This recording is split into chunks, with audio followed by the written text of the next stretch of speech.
Le chantier entame sa phase la plus critique, le bétonnage, c'est-à-dire les finitions. Il y a eu une première passe de lissage, là on est à la deuxième passe. Il y en aura au moins 4 dans la journée. Les courbes et les formes sont très compliquées à réaliser.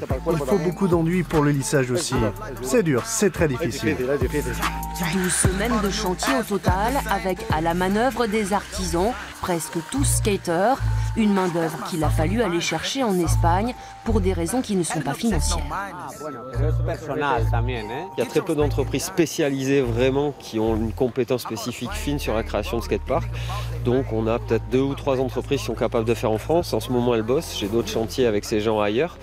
Et donc tout au long de l'année, on a des entreprises allemandes, on a des entreprises espagnoles, il y a des Norvégiens, des Suédois, etc. qui viennent faire des chantiers en France. Seignos possède déjà un skatepark. Il sera bientôt réaménagé, mais un seul ne suffisait pas. C'était indispensable. Vu la demande, c'était normal qu'on fasse quelque chose. On voit toutes ces grandes courbes, etc., qui sortent un petit peu du sol et qui sont censées rappeler donc l'esthétique et les fonctionnalités du bol. Et ici, là, sur cette plateforme, on est plutôt sur la partie stricte, donc reproduction de mobilier urbain. La spécialité de Jean-Baptiste Picot, le skatepark en béton. Portugal, Espagne, France, on le retrouve un peu partout. Ils sont finalement très peu à proposer autre chose que des structures faites de modules assemblés.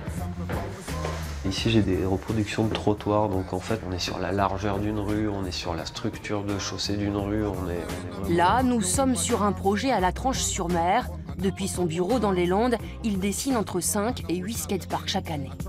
Alors moi, j'ai pas une formation d'architecte, moi je suis expert comptable à la base, donc il n'y a pas de module spécifique d'unité de valeur skatepark ou quoi que ce soit.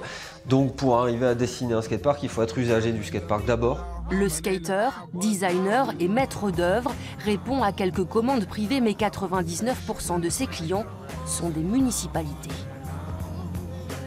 Aux États-Unis, par exemple, les skateparks sont uniquement financés par appel à fonds privés. C'est-à-dire qu'on va fonctionner à l'américaine, on va organiser des dîners, on va rassembler des industriels, on va leur faire signer des chèques au dessert.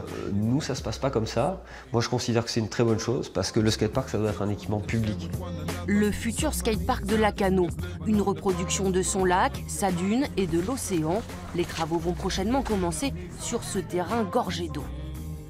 C'est une vraie contrainte pour nous, évidemment, en termes de capacité de portance des sols, en termes de pérennité des ouvrages, c'est-à-dire est-ce que ça va se décaler dans le temps, s'enfoncer, se tasser, etc.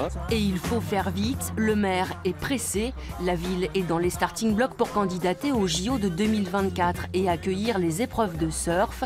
Il veut faire de ce skatepark un atout, montrer que la ville a la glisse comme ADN. On va communiquer autour d'un grand événement pour l'inauguration de ce skatepark. Donc le club des ambassadeurs, qui comprend aujourd'hui Renaud Lavillenie, Kevin Meyer, tous ces gens-là, des surfeurs de renom, vont venir aussi pour visiter cet équipement. Coût de l'opération, 470 000 €. Prochaine étape, d'ici 2 ans, la rénovation de l'actuel skatepark. Imaginez à quoi il pourrait bien ressembler.